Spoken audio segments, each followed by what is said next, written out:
On this episode of the Futures in Digital Learning podcast, we are joined by Mark Gale, Associate Professor of Instructional Design at Athens State University, to discuss gamification and storytelling in course design. The better results came when I had everybody working together collaboratively to beat me versus them trying to have competition with each other. The motivation kind of died down once you realized you weren't going to. But I really wanted something that kind of didn't just take a lesson, but I wanted to go over the whole course. Because I need to make sure that the kids don't just have a good time in the first lesson and learn. I need to make sure they stay in the whole baby, the whole course. I'm curious, if a real Jurassic Park opened, would you go? Join us as we talk about the benefits and challenges of gamification, the power of immersive storytelling, and our thoughts on visiting a real Jurassic Park. Hello and welcome to the Futures in Digital Learning podcast. My name is Adam Davi, an instructional design manager at the University of Arizona. I'm here once again with my co-host, Brian Hale. Hey, Brian. Hey, Adam, how you doing? Good. How you doing? Great. Hanging in there. Excellent. And well, we have another exciting episode for you here today, and we are happy to welcome Mark Gale, Associate Professor of Instructional Design at Athens State University, to the podcast. So welcome, Mark. Hey, guys. Thanks for having me on. Yeah. And Mark gave a presentation talking about how he gamified a lesson using Jurassic Park as the theme. And gave this presentation at OLC Accelerate last year. I heard lots of positive things about it, and so reached out and just excited to hear a little bit more about how this Jurassic Park activity came together and what the impetus behind it was. So Mark, if you want to give us a little background about what this activity is and how it came about, that would be great. Yeah. All right, so it takes a little bit of my backstory to get there, but Okay. as a kid, very competitive. I love playing sports, but I was not the most athletic, so I had to use strategy to get around things. And I think that naturally bore into me a love of games. So board games, video games, I want to figure out how to get better at those things. And I remember back in like grade school, I think it was a science test because that was not my best subject. My mom wanted me to study for a test, and I was fighting her on it. And so she made my brother do it with me, and he busted out the old board game Risk. And he had set it up, and it was, you answer the questions right, you get a troop. I answer the question, you get them wrong, I get a troop. And then it was game on, and I was studying. So I was like, I'm going to beat you at this game. And that, I think, is where it triggered gamification or game-based learning and all of that stuff for me. Fast forward, you get into COVID, board game industry has exploded. All different types of games coming out. People are stuck at home. They're really playing them now. And so I started getting back into those again and enjoying them. And all of this led to, I found myself like for hours on COVID time, looking up strategies on these board games. And it dawned on me, if I'm sitting here trying to learn how to play these as best as I can, are there mechanics in there that I can pull into my classes to try and get students to look at my content as much as I'm trying to look at this? And so that's what kind of spawned in. I really want to try to get some kind of like board game or video game style experience into my classes. So that was the initial, like how I decided I wanted to try and do this. And I played with like Kahoots, and we've had the Jeopardies on lessons where you're studying and stuff. But I really wanted something that kind of didn't just take a lesson, but I wanted to go over the whole course. Because I need to make sure that the kids don't just have a good time in the first lesson and learn. I need to make sure they stay in the whole baby, the whole course, finish the game. So, yeah, that's where I guess my drive for this came. And then I had enough board games at the house. I was like, what can I incorporate in here to do this? And that's where it started coming. I really like co-op games. I don't want losers and stuff in there. I like us beating the board. And I was like, students need to all be successful in the class. I want them to beat the class. And then I was like, let's try to take one of these board games I have off the shelf and do it. Now I've got some that are like Star Wars based. I've got some that are like Marvel based. And I was like, some people are not going to like those, but I need a theme in there because it really gets me engaged. And I had one that was a new one called Ark Nova, and it was about building a zoo. And I was like, everybody loves zoos. So the first one I actually built with this, I was like, I'm going to have the students build a zoo. That's going to be the mechanic. I want them to stay in the course, and once they start doing well on my assignments in the course, I'm going to give them resources to build the zoo and see if I can use the zoo as the motivation for them to keep going back to my content and stay in the content. That first one was super successful, and I was like, okay, well, zoos are good, but one of the Jurassic Park movies had just come out. I'm a Jurassic Park fan, and I was like, and there's a video game out there called Jurassic Park Evolution I had played, which is building your own Jurassic Park. Yeah, and I was like, played it. Yeah. Let's see if we can turn these mechanics on, because everybody seems to like dinosaurs. And that one is where it came in. And at that point, I was like talking to some of our instructional designers, like, how can we make this even more engaging? I want these kids like really involved with it. So that was a long build up, but the project ended up, they're going to go into the class. They're going to do the assignments in the class. It's a project-based class. And as they progressively go through the class, their grades will determine how much funding they get to buy dinosaurs, to buy stuff. Okay. And I run it on a Google sheet on the back end and stuff so that it's tracking them through the semester. And in that class, I actually had it where I was like, you guys get to pick a role at the beginning of the semester. You can be an entertainer, you can be a scientist, you can be a security guard. And based on what you pick, it's going to let you do better things down the road. And I was hoping there would be a mix so that the students would have to work together to try and get the best park. And they did.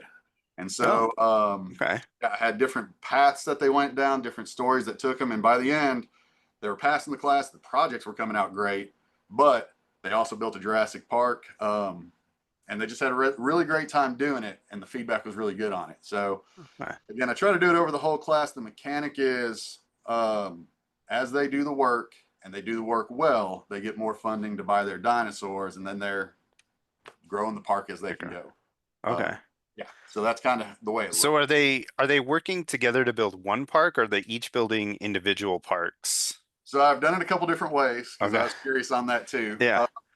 When I did the zoo course, I had them building individual parks. So they're kind of doing the projects at the same time. And I tried to make sure that the projects they were doing in the class, some of them in the zoo class were like instructional design projects. So I was like, you're going to be a designer for your zoo. You need to train people on how to do this, this, and this. So they were all doing the same type of project in the story for the zoo.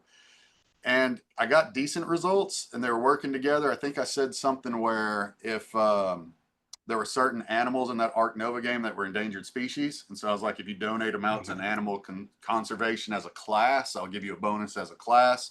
Like that one, I think I gave them extra credit on the final exam if the class donated enough animal. So they were talking with each other, trying to figure out how to get the animals donated. And I wanted that little community group going. Yeah. Jurassic Park, I said, nah, I want more interaction. And so that one, no, they are all building the same park. Okay. Them against the board.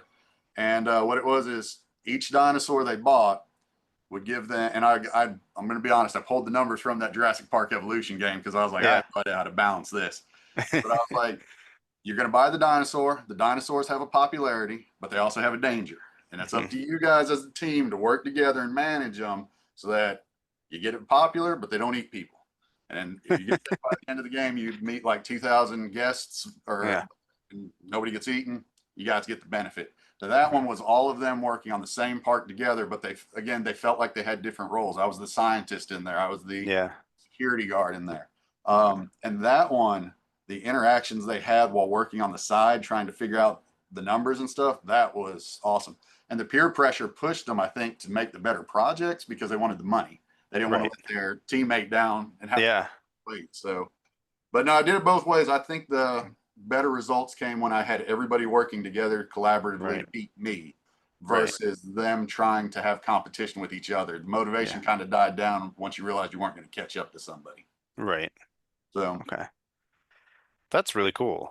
Okay. I'm board game nerding out right now. Yeah, no, I mean, I would take this class, if I was a student and heard about it. So, I'm curious about like the storytelling aspect of it and how you kind of weave that in to the course, and like, do you throw surprises at them, or is it all laid out at the beginning, or is it something where like things open up kind of as they go?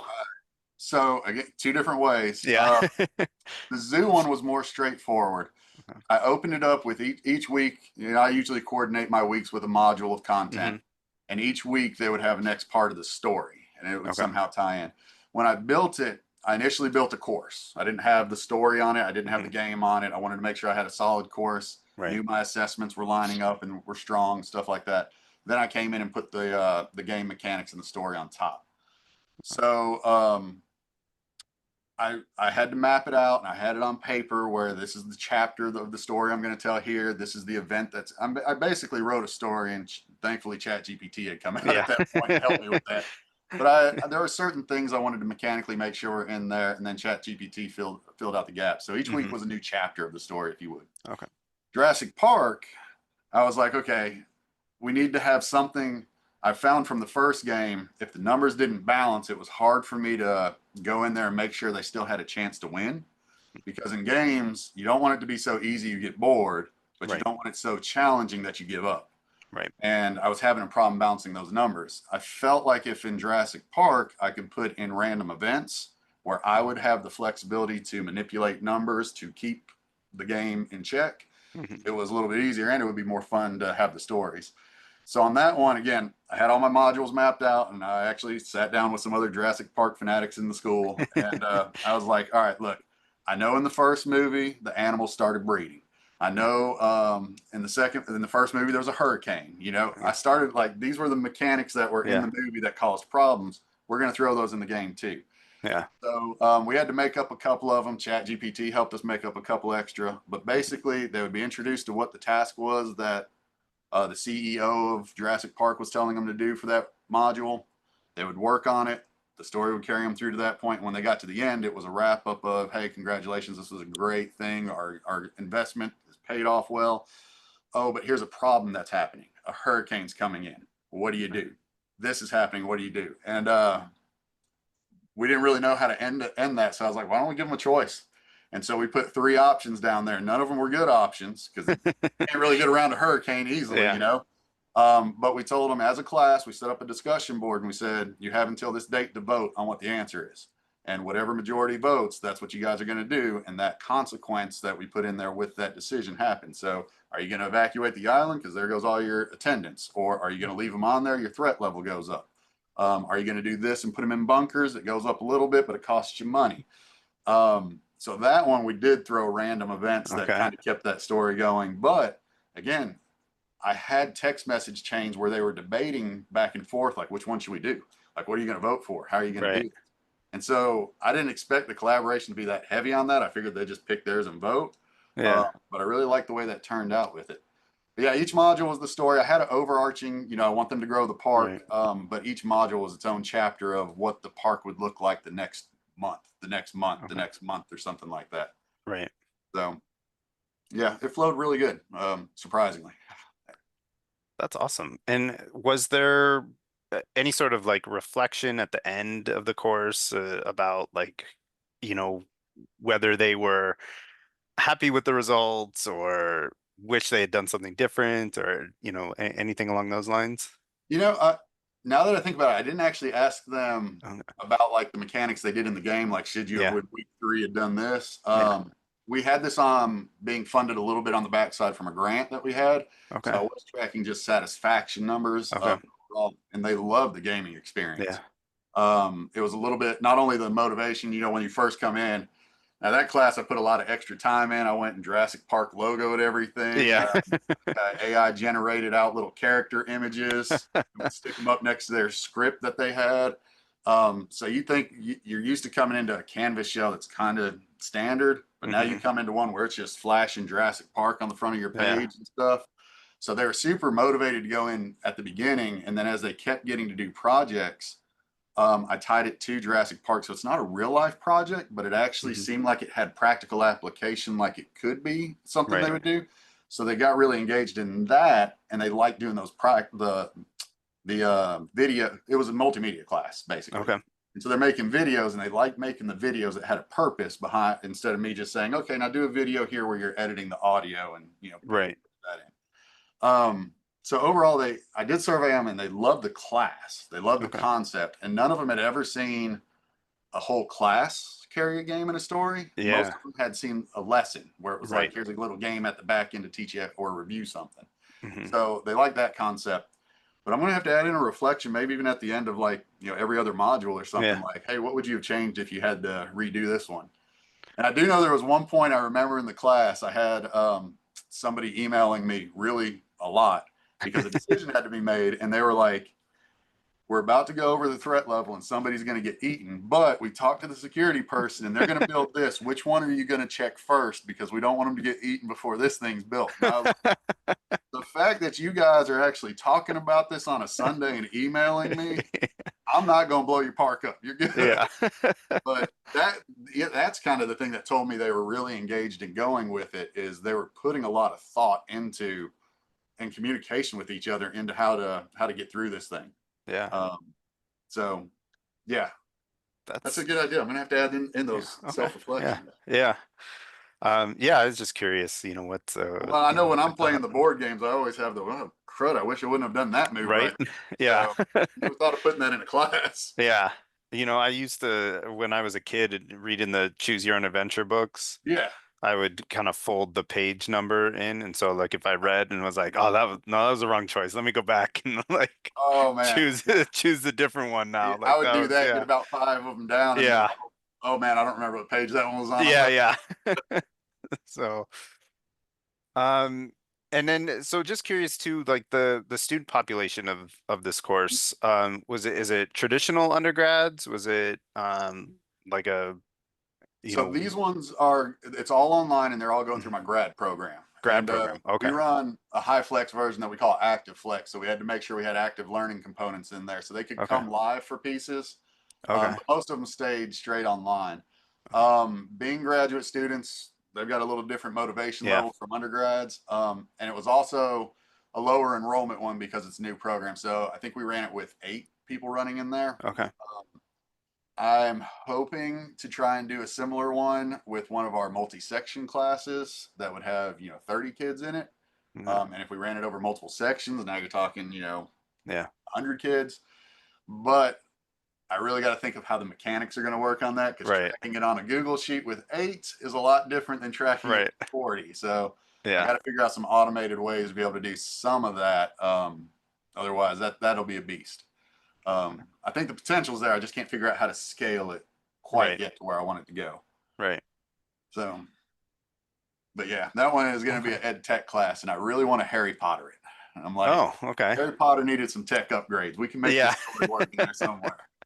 So, That sounds like really fun. I love the way that you're kind of, you know, building that out throughout the whole course. Because that's always been, something I've struggled with too, as far as gamifying things, is like that keeping that consistent storytelling throughout an entire course. and I'll say I've tried it in a third one, and it didn't work out as well. Mhm. And I think that one I had a little bit too competitive on the games. Okay. I think you've got to be careful too on the stories. That one I tried to theme a little bit more like Star Wars, and there's just some Hmm. people that aren't Star Wars fans. Yeah. And that's where I was going to do. I actually talked to somebody about the Harry Potter one, and they're like, not everybody likes Harry Potter, and Yeah. so I'm debating if there's a way, I can almost do it where there's some kind of adaptive release where if Mhm. you don't want to take the gamified version, you're still in that class, the Mm. section, you're doing the activities, you just don't have to go through a story that you don't want to go through. Yeah. That's where I felt pretty safe with the zoo, because everybody at least knows zoos, likes zoos, they're okay with zoos, and then Right. everybody likes Dinosaurs. Yeah. not everybody likes Jurassic Park, but I think everybody at least likes Like, dinosaurs. yeah. Yeah. So I thought I could get away with that. Yeah. But yeah, picking the right story, I think also really had an impact on that. So yeah, and it's also easy to explain. I think part of the problem, I can show a trailer to Jurassic Park and you Mhm. get the general gist if you never saw the movies. And I Right. actually had a girl in the class, she's like, am I going to be able to do this? I've never seen it. I was like, just watch these 2 trailers and you're fine. Yeah. You got the concept. Yeah. But you get into something like a Marvel or something like that, you really got to know what the heck's going on. And if you're Right. not into that kind of stuff, I could definitely see where it might turn a student off from wanting to go that path. Right. So, Um, yeah, I do kind of an activity in an in-person course I teach, where it's like a this or that activity, mhm. and it's with incoming freshmen, like an intro to gen ed course. And one of the things I did one time, I did Star Trek or Star Wars. Yeah. And I was like, you go this way or this way, or if you're, don't care, stay in the middle. And like the entire class just stayed in the middle. Yep. I It's see like, that. oh, okay. All right, let me, I Yep. got to think of something else for you all. And that's like a dilemma I feel too, is Yeah, I can let you go down the standard course because again, I yeah, built it as a course and then I put the shell on top with the story. hmm So the course is there, yeah, but then am I like pulling a part of the experience away from you that right, I think is impactful? right, Um, I, I haven't gotten over that hurdle kind of in my mind yet either. So I want everybody to have that awesome experience. And it's like, I right, think if I can find the right story, it's there, but right. finding that story is tricky. And I'll be Yeah, honest with you, like one of my next goals I want to do with this, and it's in my mind, it's starting to formulate, is a Marvel universe or a DC universe where I've got a section of 3 classes that are prereqs to each other, so I know they're going to go down that path. Can I try to carry the story over so they through all say three. stay excited over multiple Oh, courses, and then okay. you get that big Avengers Endgame finale of the story's Right. over, you guys did it, you made it, congratulations. Um, that's the end goal, but that's probably a little ways down for me on that one still. Yeah, that would be impressive. If you work that out, you come back and tell us how that Yeah. went. All right. I'll see Yeah. you in another 5 years. I'll Yeah. figure it out by then. So speaking of that, like how much, kind of work on the front end would you say something like this takes? Um, I'd probably say about time and a half to double the amount of time that Okay. I probably spend doing a typical course. So again, Okay. I don't start with, hey, I want to tell a Harry Potter story, Right. or I don't start with, hey, I want to run a game with these mechanics. I hmm make sure the class is there and it's going to be able to function without any of Right. that stuff. And it's a good, high quality class. It's aligned, it's got its objectives, everything's good. hmm That's going to take my normal amount of time. Then it's about probably double the time the first time I do it. ChatGPT sped it up because it helps me with the story structures and stuff. Yeah. Yeah. If I just go through like in the zoo game and I do the minimum of telling the story through text, minimal graphics, things like that, probably time and a half Mhm. for me. Double the time when I do Jurassic Park and I'm actually trying to do like adaptive release, where if you're the Right. security guard, you're getting a completely different story than the entertainer. You're hmm getting a completely different story than the scientist. Your assignments are the same. Like you're still going to make an instructional video for me, or you're still going to make a advertisement for me, but you're going to have a different twist as to what the story is behind that. So I know you're making Right. the video I need you to make, but one of the things is I have them critique in the class each other's videos because I think hmm we have lost the skill of constructive criticism in Yeah. society these days. It's Yeah. okay to say it's not good, but give them suggestions on how to give it back. Yeah. Yeah. And I found that they were actually voluntarily watching more videos and giving feedback to more students that were required when I didn't have them making the videos on the same topic. So again, security guard, they're like, well, what do you have to Oh, do a okay. video on? And they'd go and watch that one and they'd still give here the mechanics to fix on it, but it was like a Yeah. different little 5 minute Yeah. video compared to the entertainer. Oh, you had to go and do this? I didn't know you were going to have to do that with this group and Okay. audience. So that took longer because I have basically 3 stories running inside of Right. one that all have points where they tie back together so they know what's going on. Right. Um, but I feel like it was worth it. And it was fun. I really Yeah. enjoyed making it. And you get the graphics in there, and the kids are going to be hmm excited about it when they're taking. I say kids, they're graduate students. Yeah. They're going to be excited about it when they're in there doing it. And I found that the maintenance wasn't as hard from semester to semester. Once the game Okay. mechanics are in there, I have to update the content and keep that Right. relevant, but I don't have to keep updating the story as much. Okay. Um, so I guess I feel like it took a little bit of time up front, but I got that time back on the back end. Okay. Um, and I'll say on the grading side, I had to grade faster, which kind of Yeah. stunk because sometimes you want that extra day or two to be able Right. to break it into pieces. But when the game mechanics are, you're going to get your resources to play the game based on my grade I give you. I have to give you that early so that you can do what you've got to do. Right. But the projects coming in were at a higher quality and they were more enjoyable for me to watch. That's good. So my grading time, I had to do it fast, but it kind of went down because Right. they were trying a lot harder and going above and beyond what I normally would see in a video production class, especially like my undergrad class. I don't have it story and I don't hmm have it gamified.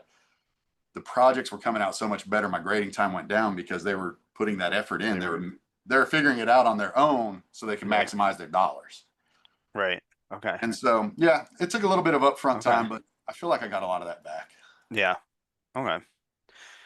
That's typically what I say when when I talk about gamifying, Mhm. courses or lessons, things like that with them, with Yeah. instructors. It's like, yeah, usually it's gonna be a lot more upfront, but And on the back end. I think being just instructional designers, you guys get this too when making a general class, not even gamified. I will Hmm. absolutely say that um saying of 10 minutes of planning equals like an hour of execution or something.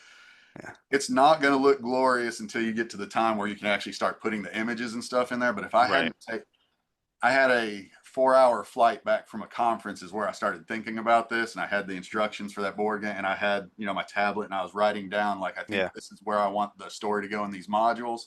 But that 4 hours of planning, because I had nothing else to do on the plane, that's what launched me into being able to do this thing and produce it out at the rate I did. Yeah. Uh, so it's not going to be something where it's like, oh, I get to put the next piece of a dinosaur in here, and Hmm. that comes later down the road. But you really got to get that planning phase in Yeah. there before you can really see the payoff. But it makes a big difference on saving you time, Yeah. especially when you're trying to carry a story over 15 modules in a class or something like that. You got to have your ducks in a row before you start just typing random stuff in. Right. So yeah, a lot of planning, So but yeah, so I'm curious, like, how did you kind of plan this? What did you use any tools to kind of help you kind of visualize this, and where you were going, or was it just, like Google Docs and ChatGPT and yeah, from there? Yeah. honestly, that's a lot of what it was. Yeah. It was Google Docs, Chat GPT. I had the outline of the course, so I knew what the assignments were. I'd already plopped them in so that they were Okay. paced. I didn't want to. I never try to overload somebody in one given week. And I always, I've gotten into the habit on project-based courses of trying to break the assignment up into multiple weeks. Yeah. So you're gonna, think about it as a term paper. You're gonna give me your outline, then you're gonna give me your annotated bid, then you're gonna give me your rough draft, and that way, one, I can grade it faster and get you Yeah. back on track. But two, usually that product is better when it comes back in. So Right. it's longer term, but Yeah. it's easier to grade. It's, So I I mean, had what you all, just described there is one of our favorite words on the podcast, scaffolding, hey, yeah, I love Yeah. it. I love it. Yeah. And so I had it all mapped out in an outline on Google Docs and Okay. scaffolded out. So I knew what the content was. I knew kind of what the overall story was, and that's where I'd start going in and saying, okay, what's the dilemma that they're going to have to face this week in Hmm. the story? All right, what's the resolution going to be? And then I would go back and I was like, okay, I have this major assignment in here, and in that class, I was like, how can I tie a story into me making them do this video, but it's the video tied into the story. So again, if they're making a instructional video to a guest at the park about a certain dinosaur, I was like, all right, I need him to do an instructional video, but Right. here's the dinosaur that we're talking about this week. I'll make this guy mention it in the story. We'll wrap it up with, wow, that, exhibit at the park just blew up because of your instructional video.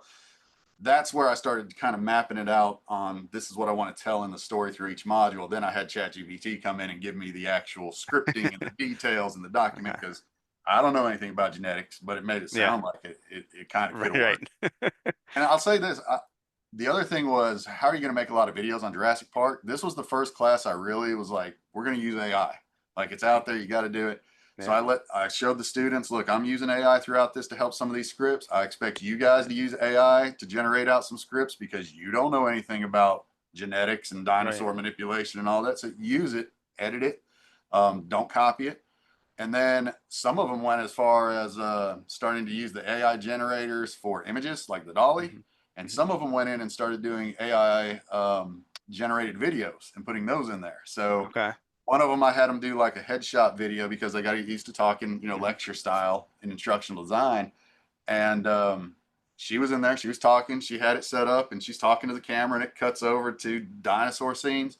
And I wouldn't be darned if this British lady is just starting to talk to me and looks like a scientist sitting at Jurassic Park. And she's, well, yeah, I found this AI tool out there, and it said I could get 30 seconds of this lady talking. And I was like, that is phenomenal. I was like, that doesn't happen if it's not a Jurassic Park class. Yeah. But she ended up tying that in.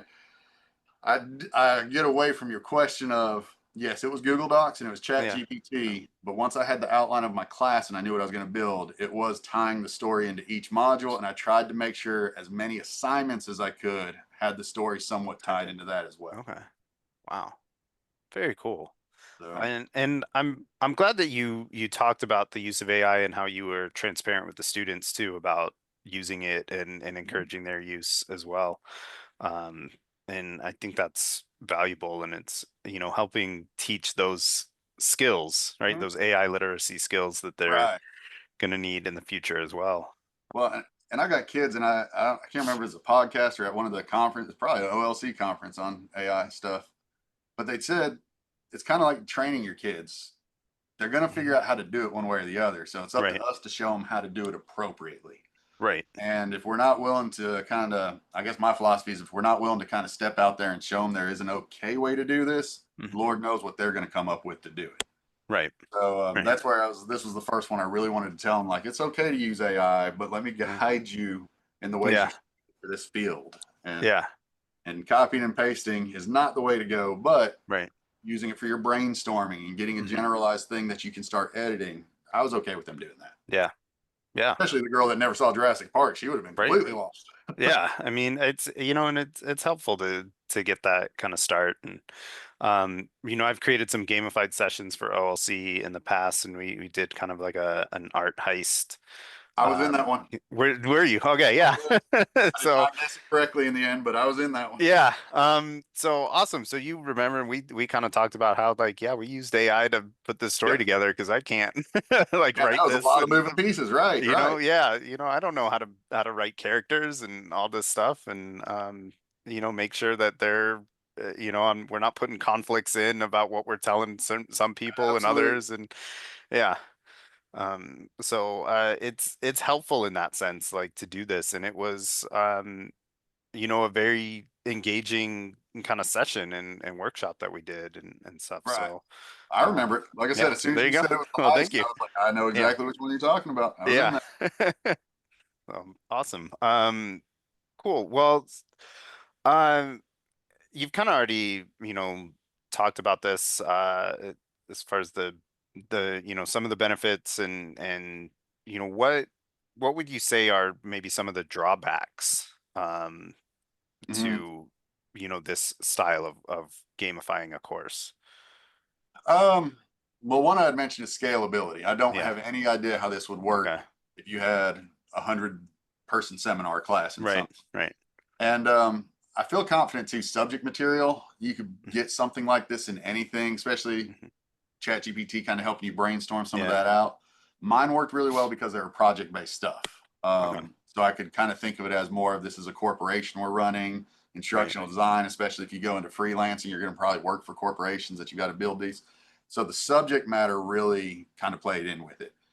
Um, I think those are overcomable. We just got to think about them. Within the Yeah. course itself, I was a little concerned. Are you getting too into playing the game versus learning the content? So I wanted to make sure I Okay. balanced that out. And, in a lot of my weekly Okay. emails and announcements to them, I tried to focus a little less on the game and more on, hey, Yeah. don't remember there's content in here. And this is about really don't have too much fun with the game. Make sure you're still Yeah. learning the stuff. And it was good that I had a lot of project based stuff that I could still, okay, I can see you're getting the skills out that I need, even though it's in this fun way. So flexibility was a big one. Like I said, in the zoo course, I had some kids that were falling behind because they weren't falling behind in the class, but I could tell they weren't as engaged with the game. And I was pretty Right. confident it's because we had some go-getters that were buying up all the animals. And Right. so they're like, I can't catch up to them because I don't have an ability to get up there. So I had to Yeah. kind of try to do some creative things where it gave them an opportunity to catch back up. Right. Um, and then the other one I haven't hit it, but I'm a little concerned about is if it's a collaborative effort, the peer pressure works a little bit on pushing people to make sure they're all participating and moving the group forward. But what happens if somebody does have stuff where they aren't able to keep up? Either, Hmm. the projects weren't as good because maybe they're not as familiar with the content. So now clearly they have less money than the other people. So it's Right. like, I don't want to isolate a student off where it's like you can't help your team out just because the mechanics of the game are stopping that. Right. And that's where, again, adding some things in there where it was the little scenarios at the end, and I have the flexibility of, oh, well, you guys lost $100 because of this event. It's nothing with, it helped me balance those numbers out, but I still worry I don't want to unintentionally call a student out Hmm. based on, oh, you're not doing as well in this game as us, so something must be wrong. So Right. that's something I kind of try to keep an eye on when I'm doing it. And again, in a 40 person, I don't know if I can manage keeping an Yeah. eye on that. So I've got to figure out a mechanic to do that. Hmm. So yeah. Yeah. And then the motivation thing was the big one. They got to feel like they can actually win the game. I Right. also found when I initially started doing these, most of them were playing kind of like yours. They stayed in the Hmm. middle a lot. They're Yeah. like, it's cool, but I don't really know. I kind of just want to get done Yeah. with class. And so I did end up kicking on bonuses and benefits. Okay. Let me tell you what, if you tell them I will give you like basically 50% extra credit on the final exam, everybody plays your dang game. Yeah. I was okay with that because that's book knowledge. And I was like, in our Right. field, you're going to have to read books and stay up to date on that stuff. So the final exam never really bothered me Yeah. because I know we're going to look it up when we get back in the field, Right. as long as the projects were good. Right. But I did have to do that. And, you tell them I'll give you, 15% bonus points on your final presentation of blah. Then they got engaged and motivated to play the game. But I had to Yeah. make sure that motivation kind of kept them going while they were doing that stuff. So, yeah, those are probably the biggest drawbacks I had. Yeah. Yeah. I feel like kind of what you're talking about with the game is as far as like, is it if it's too easy, they get bored, right? If it's too challenging, they quit. And that's your basic flow theory right there with Yep. anything. So not just the game, but kind of anything you're building Oh in a yeah. course. It's the same type of thing. Yeah, And definitely read your audience and be yeah, adjustable. And that right. was the big one. I tried to make it too rigid at the beginning to stay fair. And then I Hmm. realized, nah, I got to let flexibility so they want to keep playing. Otherwise, it doesn't Right. matter if they're fair if they quit the game. Right. Um, Right. so yeah, So yep, that was good. very cool. Also curious, because you talked about some like peer review and critique type stuff. Did you Hmm. use any other sort of external tools to help with that? Um, to maybe bring in some automation or something, or have you thought about that as a way of scalability? Um, I have not. If you guys know some tools on that, I will Yeah. continue listening to the podcast to hear those ones come Um, out. Yeah. We Uh, so we just and I say this just because we just adopted Feedback Fruits, which has okay. a ton of peer review as well as some other um type of tools too. And I'm not here selling Feedback Fruits, but just curious if you were using anything like that kind of encourages that peer review and brings in a little bit of automation for what students can do. Yeah, no, I think I've heard of feedback fruits, but Okay. we have not tested that. Most of this ran out of place your video link into the discussion Into board, watch discussion. your Hmm. classmates and Yeah. post it out, which is Yeah. not at all automated. Yeah. So no, I'm gonna have to check that out because again, Okay. 8 people, that's not a problem. 40 Right. people, I Right. need some automation in there if I'm gonna make this thing run. Yeah. Um, So yeah. feedback. Yeah, the nice thing about that one too is it'll kind of automatically assign students to other students to review their work. Ah, okay. And so, you it helps with because I know sometimes you haven't put in the discussion and they'll watch the first two things that are in the discussion. Yeah.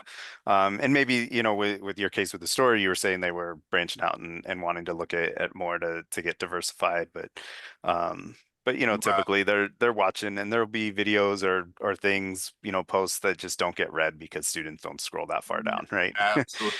Absolutely. Um, and so with this tool, it helps make sure that things get spread around and everybody gets some feedback. That's good because I Yeah. mean the peer feedback is Yeah. critical. Yeah. I mean, I'm still finding things that in some of my other classes they're telling me I'm doing wrong on it, and so Right.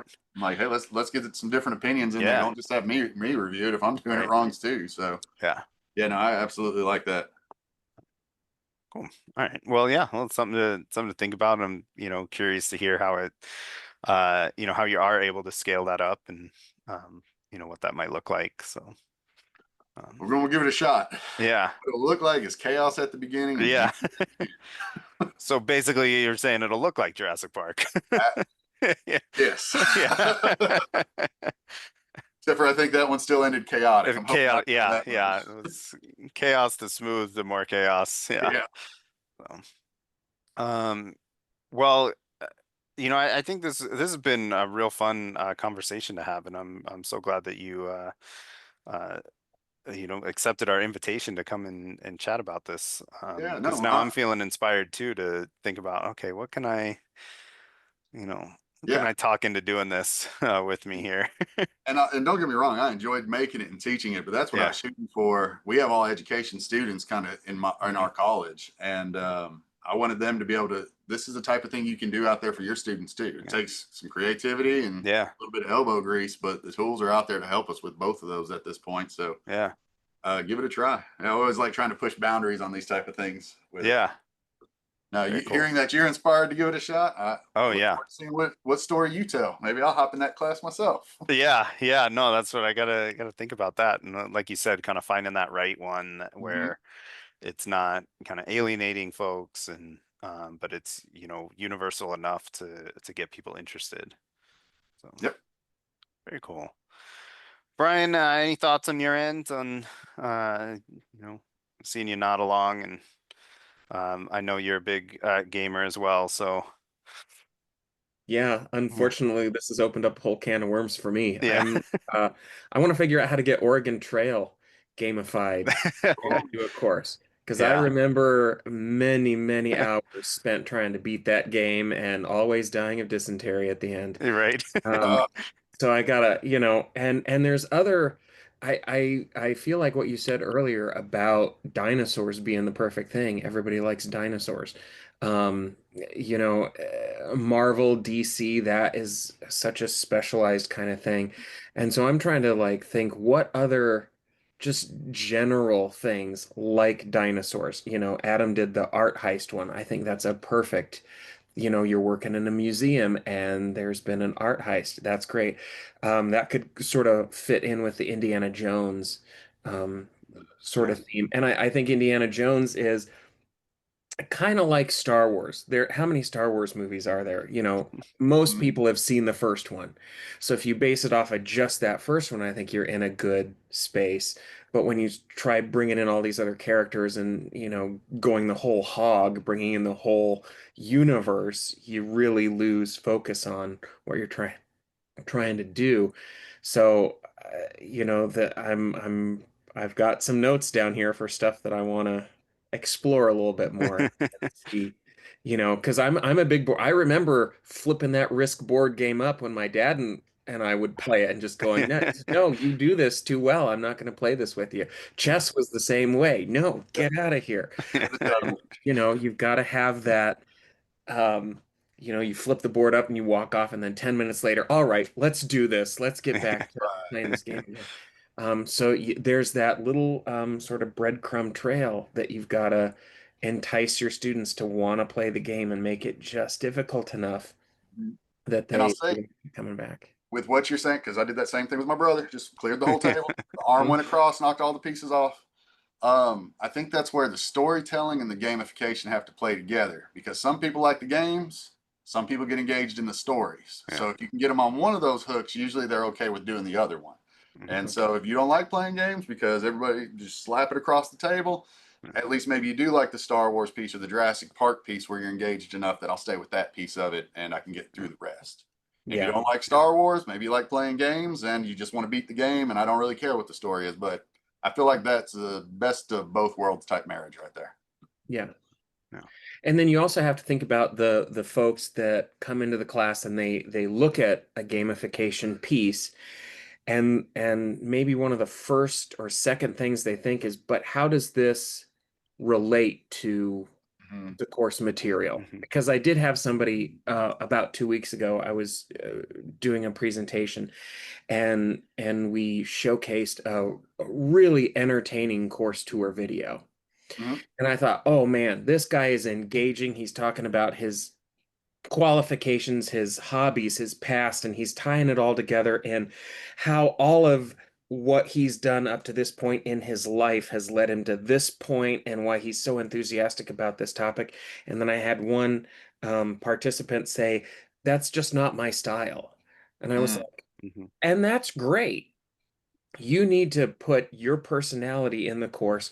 And their Yeah. feedback was, I don't think my students are that interested in my personality. I think my course is kind of a checkbox course. And I was like, then as an instructor, you need to find a way to take your course from being a checkbox to the mhm. course that people are talking about and getting Yeah. other people. I want to take the course where I get to play a Jurassic Park game. That's going to be Yeah. so much more entertaining than, oh, I have to take this checkbox course. Yep. You know, Yeah. so there is that fine line of remember why you got into education because you want to inspire, you want to educate, you want to teach the right things and mold the next generation, whatever your reasons are. Nowadays, with so much entertainment being pushed at us from TikTok and Instagram and all these social media things, we've got to bring that into what we teach because there's so much learning that happens in those environments without Right. without it being structured learning. People are learning from this stuff, and the more we can gamify and entertain while we teach, I think is just, we've got to change some mindsets, I think. So I always I just when I see a magician do some trick, I just sit there with a smile on my face like an idiot because how did you do that? How did you entertain me with this thing? And I sit back and I look at some of the courses um, that I've had the privilege of going through some courses that my fellow instructional designers have built, and I go, ah, that course is just the chef's kiss. It's just a great, why don't we do this in every course? Why isn't this part Yeah. of so I at conversations like this, I just sit back and I go, yes, yes, Yeah. Yeah. yeah, we need more of this. Yes. Yeah. And I So think we get sometimes in a danger of thinking like that's not in the education industry, so that's not us.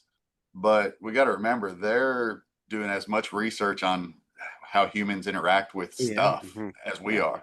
And so the first thing I tell them in our multimedia class is figure out what marketing is doing and why you sit there on TV and you watch that commercial for 30 seconds and want to buy something because you want your students to buy the information that you're selling in your class. Mhm. Yep. So whatever they're doing, their hooks of 10 seconds, they're trying to condense it in this time frame. That's stuff that they've done the research for you. It's just instead of you selling a product to them, you're giving them information and knowledge. So Yeah. let's use their research just like they use stuff that we said we give back to them. Yeah. Yeah, that's right. Yeah. Yeah. So, Cool. Well, again, this was a super fun conversation and very inspiring, and I have no doubt that our listeners are going to feel inspired and want to, incorporate this into their work as well. But I can't end on that because we do have a very important final question here. Because we've been talking about Jurassic Park a lot, and, the latest movie just came out, and um, I'm curious if a real Jurassic Park opened, mhm. would you go? I, I've had this before. I Yeah. was ready for it. You asked me in 2005, I would have said absolutely because they'll figure out how to get around those problems. Yeah. I'll go once they figure those problems out. And then Uh-huh. Jurassic World comes out a decade later, and I'm Right. like, okay, they ain't never going to figure out those problems. Yeah. So I'll say if my students that went through that class are working there after I saw the products they put out, I feel like they would solve those problems Yeah. and I'll go. Okay. Otherwise, if they're not working at that part, I'm not going. Okay. Good answer. Good answer. That's my politically correct answer on There you all that. go. Yeah. And let's be honest, I'm going to go see some dinosaurs. Yeah. I, Yeah. I don't think anything is stopping me from going to see Yeah. dinosaurs. I will take that risk, Yeah. 100 times out of 100. Absolutely. I got to But see a dinosaur walk. It'd be fun. yeah, and I feel like I've seen the movies enough to know how to survive. Um, All right. So if I'll something goes wrong. go and I'll tag behind you because Yeah, right. none of that showed me how to survive any of I that. You mean, just I run say and pray. that, because I'm not in that actual real situation, but it's you know, we Don't even, pull the flashlight out. That's all I remember. And right? don't Yeah. shine out of the car at a T-Rex is Yeah, out. Other than exactly. that, Keep the lights off and don't move. They can't see if you don't move. yeah. And I'm sure that is absolutely 100% Right. Yeah, paleontology accurate. exactly. So, awesome. Well, maybe one day we will find out and we can you know, go visit together. But until then, we will just live in our gameplay world. I love it. Love it. Yeah. So awesome. Thank you again, Mark, for joining us. And you know, hopefully we have you on again in the future. You can talk about like I said, that you know, MCU, you know, course universe Well, that you're we'll figure out. you're planning out. ChatGPT will figure out a good name for us. Right. Yeah. But no, So I appreciate you guys having me on, and love what you guys are doing for us. It's a great tool. thank you so much. Appreciate your time. All right, you guys have a good one. Thank you.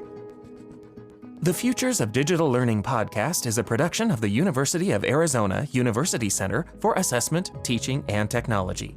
If you have any questions, comments, or ideas you'd like to share with our office, go to the Contact Us link on our website, ucatt.arizona.edu.